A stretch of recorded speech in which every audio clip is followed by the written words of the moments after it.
So let me give you 3 free tools. How many? 3 free tools to monitor your own personal brand online. Doesn't cost anything. So one is Google Alerts. Just go to Google Alerts, google.com/alerts, and fill in your personal name or brand name or company name, and you can select. And then you can get a notification when someone mention your name or mention your website. You'll get an update every day, so you know what people are talking, what people are talking about you on the internet. Is that important? Yeah. Oh yeah. If someone is talking badly about you, then you kind of know in advance, and you might want to go there and address that issue, right? So you keep track of what people are talking about you.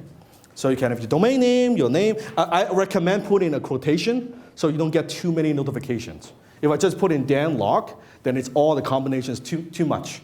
So I would put a quotation. Okay.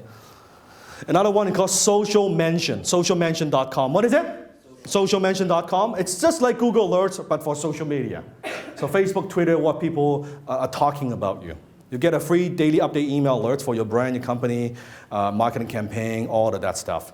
Also, it kind of tells you if there's a developing news story that you can monitor, or you can also monitor your competitor as well. Powerful? Very powerful. Very simple to do. One more, Image Radar. This is interesting, imageradar.com, RAIDER.com. Now with Image Radar, you can basically upload a picture, you perform what I call an automated reverse image search, okay? Automated reverse image search. So you upload your image, and any website that's talking about you, like your image, without mentioning your name, you will get an alert. Pretty cool, right? Pretty cool. Yeah, so if people are stealing your image and distorting your image and say this and that, you would know without your permission. I actually found some funny things when I upload my image. What image? It's like what sites are on. I'll tell you in private if you ask me. It's some funny stuff. 10 times your finances, 10 times your business, 10 times your marketing, 10 times your life. Hit the subscribe button now.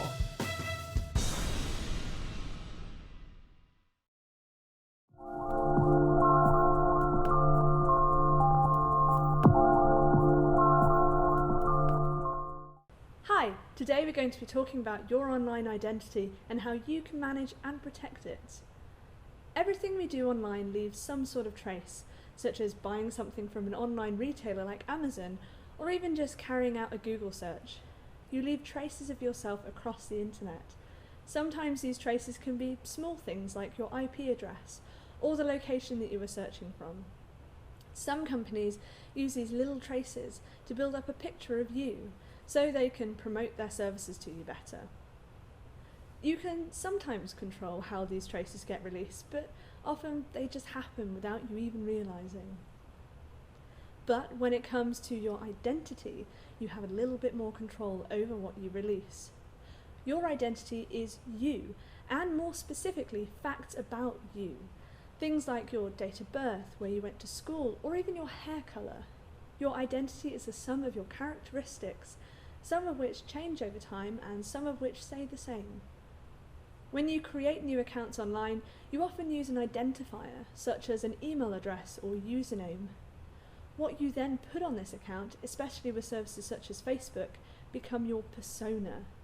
Confused yet? Well, that's okay, but knowing the differences between these different terms can help you stay safe online and also stay in control of what information about you is out there for the world to see. But how does all of this apply to your research or studies? Understanding how your use of the internet can leave a trace allows you to manage your online identity a lot better. To explain what I mean by this, try Googling yourself. If you have a fairly common name, maybe combine it with a town name that is more commonly associated with you, such as Cambridge. Are you surprised by the results? Is there anything there that you expected to come up but didn't?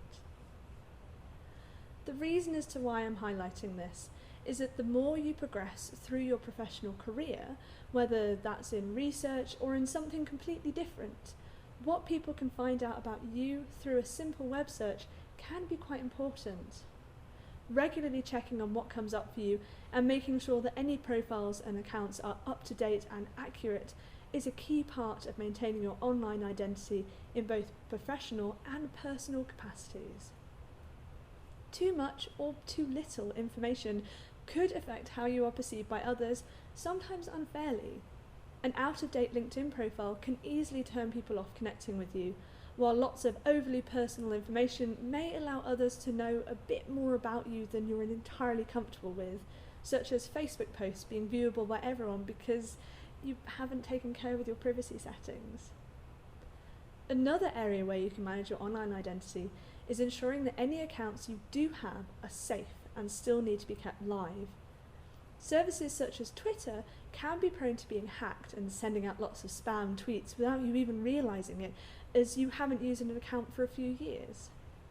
One excellent service to ensure that your security hasn't been compromised is Have I Been Pawned? In LeetSpeak internet slang, pawned essentially means to appropriate or gain ownership, often in gaming scenarios. In the case of Have I Been Pawned, it allows for you to check that any emails or other accounts haven't been compromised in any mass hacking events. If you do find your account is compromised, it's a good opportunity to change passwords, or possibly even check on any unusual activity and even close the account down if you're no longer using it. Once you've sorted out any rogue accounts that you'd forgotten about and made that old MySpace page a bit more private, you can now start developing your professional and online identity. There are lots of excellent services out there, some of which we will explore in other videos, and they will help you build a professional presence online with relatively little effort. To get a better idea of what is out there, check out the University of Cambridge's Office of Scholarly Communications website, which we've linked to in the description below. I hope that this video hasn't worried you too much, and that you now understand the importance of keeping tabs on what you post online and how you can quickly and easily present the best online identity for yourself for others to find online. Let us know in the comments what weird and wonderful things you found out about yourself when you tried Googling your name, and see you next time for more methods.